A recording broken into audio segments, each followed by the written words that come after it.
Here's another tip from Rolling Strong with insights to help you stay healthy on the road. What's going on, Rolling Strong family? Coach Sergio here, back again with another little part of our kettlebell series. Today we're talking about conditioning. Conditioning is something that's going to elevate the heart rate, and it's using dynamic movements to use multiple parts of our body.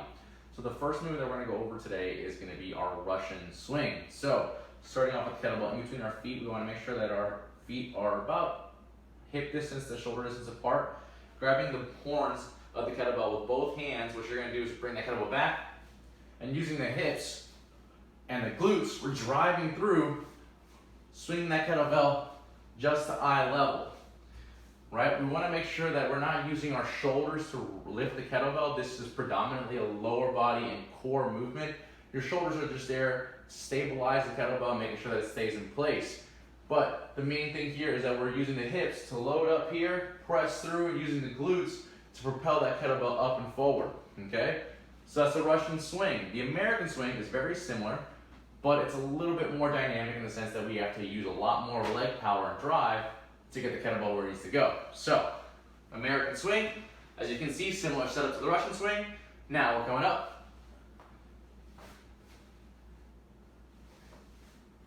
Main difference here is that we're not stopping at eye level, we're actually going all the way up and overhead. This engages more of our body, more of our core, more of our upper body as well, but we still need to use most of that power from our legs, glutes, right? That's where all that drive is coming from, keeping that pendulum effect coming up and all the way to the top overhead. The next movement here is a Sumo Deadlift high pull. So, if you've been paying attention to this other series, Sumo Deadlift stance is a nice wider stance, making sure that we angle the feet out, right? We're gonna go ahead, once again, kettlebell in between our feet, grabbing it with both hands.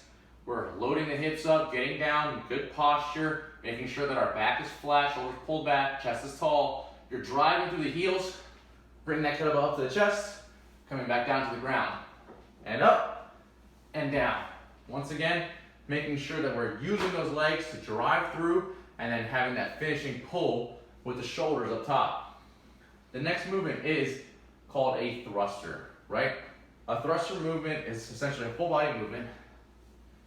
You have to get the kettlebell into position, which is going to be right next to your, right in front of the chest. So what you're going to do is you're going to squat and press. Squat and press. So, making sure that you have the kettlebell in that front rack position or right next to the chest. You're going to squat all the way down.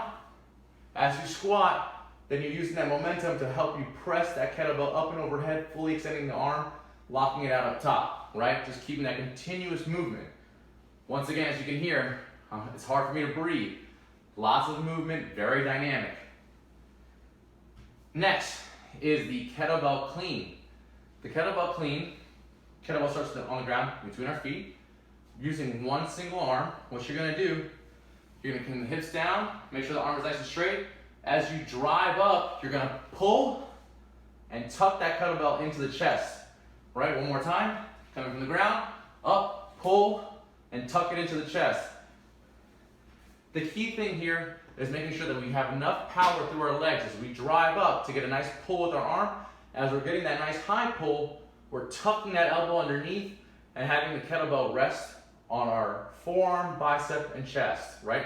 We always want to have 3 points of contact, 3 points of contact. So that's the kettlebell clean. Lastly is the kettlebell snatch. So we want to making sure that the kettlebell's between our feet once again, still using one arm. We're going to go ahead, grab that kettlebell, loading up the hips, loading up the glutes and hamstrings. Once again, you're going to drive, pull, and punch, right? So you're going to get to this top position here. Once again, coming from the ground, drive, pull, punch, getting all the way underneath the kettlebell, making sure you stand it up all the way to the top. Awesome, guys. So take these movements, play with them, try to perfect them, devise your own little workouts with them. Once again, the more dynamic the movement, the more your body's going to work, the more your heart rate's going to elevate, the more calories you're going to burn, right? So mix it up, see how it feels. Thanks, guys. We're glad to offer these podcasts, and we hope you find them useful. At Rolling Strong, we're here to help.